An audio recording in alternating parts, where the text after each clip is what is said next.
안녕하세요. 자유유튜브입니다. 오늘은 한국 주식시장 인내의 시간, 언제까지 기다려야 하나, 과거와 현재를 짚어본다라는 제목으로 이야기를 한번 해볼까 합니다.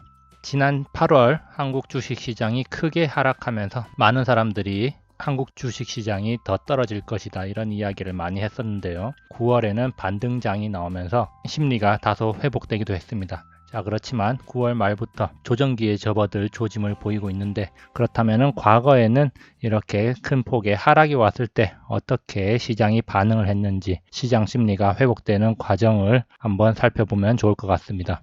영상을 보시면서 좋아요 버튼과 구독 버튼, 알람 버튼 눌러주시면 감사하겠습니다.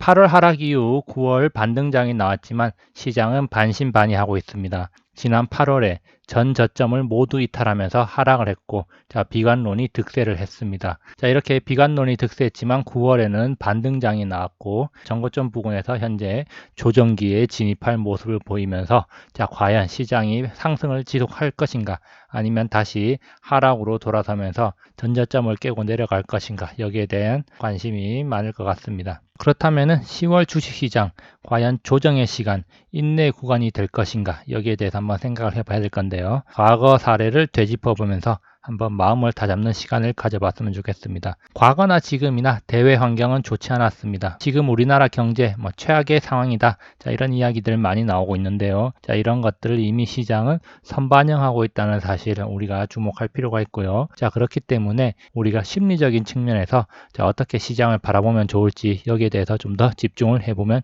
좋을 것 같습니다. 과거 사례 4가지 뽑아왔습니다. 2011년 8월 미국 신용등급 강등 시기, 그리고 2012년 5월 유럽위기, 2013년 5월 버냉키 쇼크, 2015년 8월 중국 증시 폭락, 중국 경제 경착륙 위기설, 여기까지 이렇게 4개 뽑아봤는데요. 자, 그러면 차트를 통해서 한번 살펴보도록 하겠습니다. 자, 화면에 지금 코스피 종합 차트 나와 있습니다. 2011년에서 2012년 사이고요. 자, 이때 2011년 8월 코스피가 2160포인트에서 1644포인트까지 급락을 했습니다. 자, 그러면서 8월에 한 달 급락을 하고 잠시 반등이 나왔다가 9월에 또다시 크게 떨어진 뒤에 10월에 반등이 나오는 그런 모습을 보여줬는데요. 자, 그 이후로도 11월에 하락, 12월 초에 반등, 그리고 12월 말에 하락, 그리고 1월에 반등, 자, 이런 식으로 시장이 흘러갔던 모습 우리가 확인할 수 있습니다.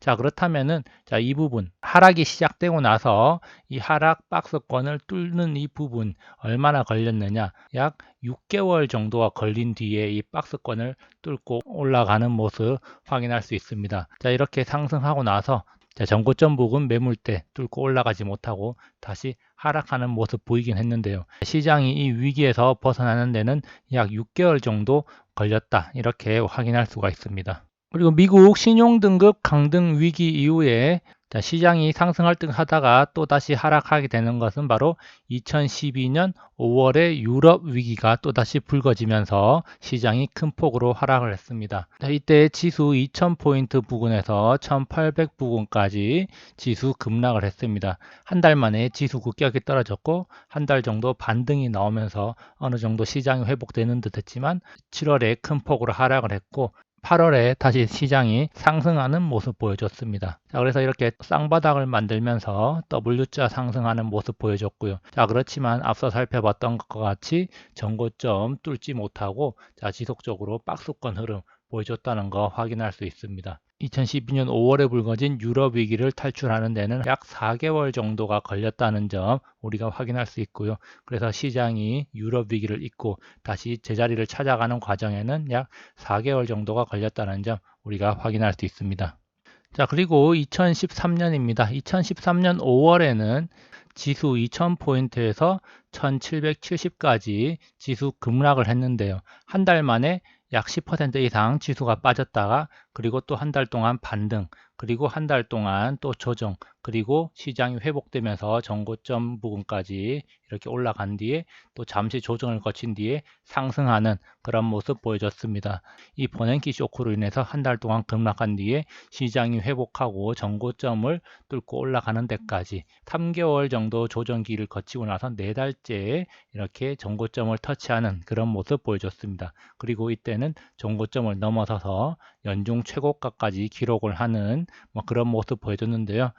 대외 환경이 그렇게 좋지 않았기 때문에 하락과 상승 박스권 흐름을 지속적으로 이어가는 그런 모습 보여졌습니다. 자, 이때 2011년부터 2017년까지 우리나라 주식시장이 박스권 흐름을 보여줬다는 건 잘 알려져 있는데요. 자, 그 범위 안에서 이렇게 계속 흘러갔다는 거 확인할 수 있는데, 이 범위를 하향 이탈했다가 다시 상승해서 이 박스권 안으로 들어오는 데까지는 3개월 이상의 시간이 걸렸다는 거 확인할 수 있는 겁니다. 자, 그 다음으로는 2015년 8월에 중국 경제 위기설이 나오면서 증시가 폭락했었는데요. 이때 2015년 5월에는 상하이 증시가 큰 폭으로 상승하면서 우리나라 증시도 함께 상승을 했습니다. 그렇지만 상해 증시가 꺾이기 시작하면서 우리나라도 서서히 꺾이기 시작했고요. 8월에 급락하는 모습이 나왔습니다. 자, 그래서 8월에는 2100포인트 부근에서 1800포인트까지 단숨에 10% 이상이 빠지면서 많은 시장 참가자들이 혼란을 겪었고요. 특히 전고점인 2189포인트 고점을 찍으면서 분위기가 상당히 좋았을 때 진입한 사람들은 고점 대비 지수가 20% 이상 빠지면서 많은 사람들이 혼란을 겪었을 것으로 예상이 됩니다. 자, 그렇지만 이렇게 급락을 한 이후에 8월부터 약 한 달 동안 크게 빠진 뒤에 약 2달에 걸쳐서 상승하면서 전고점 부근까지 지수가 올라오는 모습 보여줬습니다. 자, 그렇지만 이후에 시장 심리가 급격히 안 좋아지면서 다시 하락을 했고요. 전고점 부근까지 올라오는 데는 상당한 시간이 걸렸다는 거 확인할 수 있습니다. 그래서 이 정도 구간을 우리가 회복 기간으로 본다면 약 9개월 정도가 걸렸고, 고점에서부터 하락을 친다면은 8월에서부터 2017년 1월까지 1년 6개월 정도의 시간이 걸렸다는 걸 확인할 수 있는데요. 그만큼 이 중국 증시 폭락으로 인한 우리나라 후유증이 회복되는 데는 상당히 오랜 시간이 걸렸다는 데 주목할 필요가 있습니다. 최소한 이렇게 올라가는데 9개월, 그리고 좀 더 길게 잡았을 때는 1년 6개월 정도를 잡을 수 있다는 거 우리가 확인할 수 있습니다. 자, 그렇다면 지금 현재 상황을 우리가 살펴보지 않을 수 없는데요. 길게 본다면은 이 2018년 1월부터 조정받기 시작해서 2018년 6월에 한 차례 큰 폭으로 하락을 했고, 2018년 10월에 또 한 차례 하락을 했습니다. 자, 그러다가 여기서 4달 만에 이렇게 올라섰다가 어느 정도 회복되는 듯 하다가 전고점 부근 또 뚫지 못하고 또다시 5월에 한 차례 하락, 그리고 8월에 또 한 차례 하락하면서 상당히 안 좋은 모습을 보여주고 있습니다. 그나마 긍정적인 모습은 지금 전저점 이탈했던 것이 다시 회복되었다는 것인데요. 자, 그렇다면은 여기서 만약에 전저점을 지켜내고 반등을 하면서 전고점을 뚫고 올라와주고 2100선을 넘고 2200선까지 회복을 해준다면은 상당히 긍정적인 흐름을 보여줄 수 있을 걸로 예상이 됩니다. 자, 만약에 이런 좋은 시나리오대로 간다면은 이렇게 조정받고 뚫고 올라가고 또다시 2200 부근에서 조정받고 올라간다. 자, 이렇게 본다면은 이렇게 짧은 구간에서의 조정이 회복되는 데는 약 4개월 정도로 잡을 수가 있겠습니다. 자, 그러면은 8월 하락을 포함해서 8월과 9월, 10월과 11월, 자, 그러면 11월과 12월쯤에는 비교적 긍정적인 흐름, 약 지수 2100을 넘어서서 2200 부근까지는 갈 수 있지 않을까, 자, 이런 생각을 해보게 되는데요. 여러 가지 면에서 봤을 때 올 연말 내년에는 그래도 심리적으로 긍정적인 흐름을 예상해 볼 수 있지 않을까, 이렇게 생각해 볼 수 있는데요.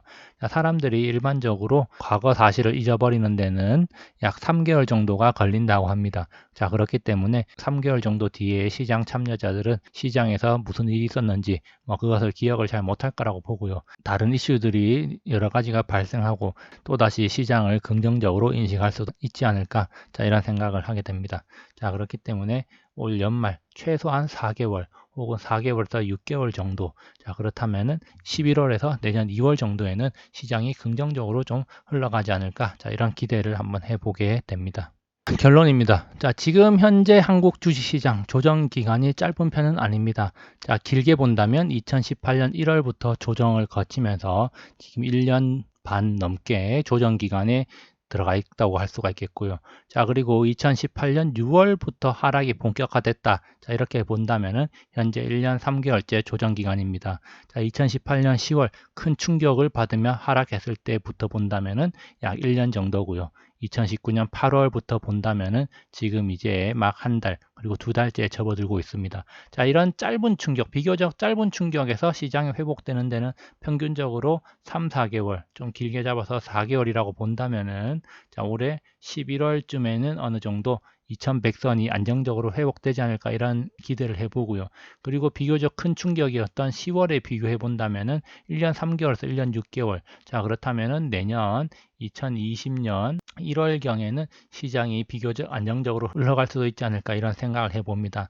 자, 과거 제가 여러 가지 이야기들을 많이 했는데요. 자, 이런 것과 같이 비교를 해본다면은 역시나 올해 연말이나 내년 초가 한국 시장에 있어서는 상당히 중요한 변곡점이 되지 않을까, 자, 이런 생각을 하게 만듭니다.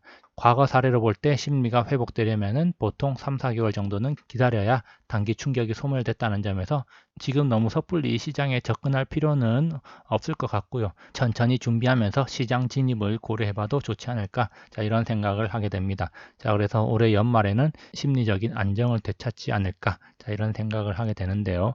물론 제 분석이 다 맞는 것은 아니지만, 자, 우리가 이렇게 과거 사례를 분석을 해보면서 심리적으로 시장이 어떻게 움직였는가를 참고해 본다면은 투자를 하는 데 있어서 긍정적인 효과를 얻을 수 있을 것 같기도 하고요. 그리고 결국에는 우리가 짧은 시간의 승부를 보기보다는 인내심을 가지고 시간 투자를 하면서 수익을 내는데 좀 더 집중하자, 자, 이런 말씀을 드리고 싶습니다. 자, 그래서 오늘은 과거 사례를 통해서 앞으로 시장이 언제 회복될 것인지에 대해서 한번 살펴봤고요. 항상 즐거운 하루 보내시기 바랍니다. 감사합니다.